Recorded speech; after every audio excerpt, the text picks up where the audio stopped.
യെശയ്യാ പ്രവാചകൻ്റെ ഗ്രന്ഥം അധ്യായം 53 വാക്യം 5 നാം ഇങ്ങനെ വായിക്കുന്നു: നമ്മുടെ അതിക്രമങ്ങൾക്ക് വേണ്ടി അവൻ മുറിവേൽപ്പിക്കപ്പെട്ടു, നമ്മുടെ അകൃത്യങ്ങൾക്ക് വേണ്ടി അവൻ ക്ഷതമേൽപ്പിക്കപ്പെട്ടു.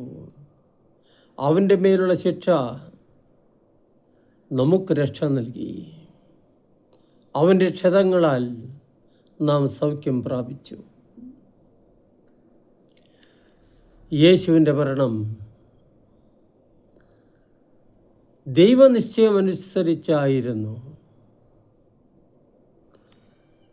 യഹൂദരോ റോമാക്കാരോ അല്ല യേശുവിനെ ക്രൂശിച്ചത് എന്ന് ഒരു വിധത്തിൽ പറയാം. കാരണം അവർ ഒരു ഉപകരണം മാത്രമായിരുന്നു.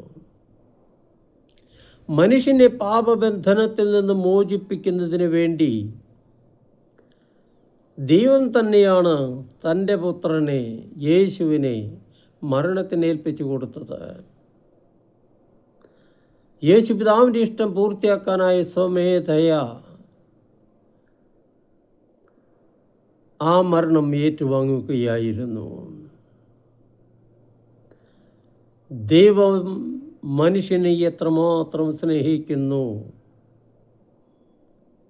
എന്നുള്ളതിന് ഉള്ള തെളിവാണ് സഹനത്തിൻ്റെ, ത്യാഗത്തിൻ്റെ, ബലിയുടെ ഈ പരമമായ ഉദാഹരണം.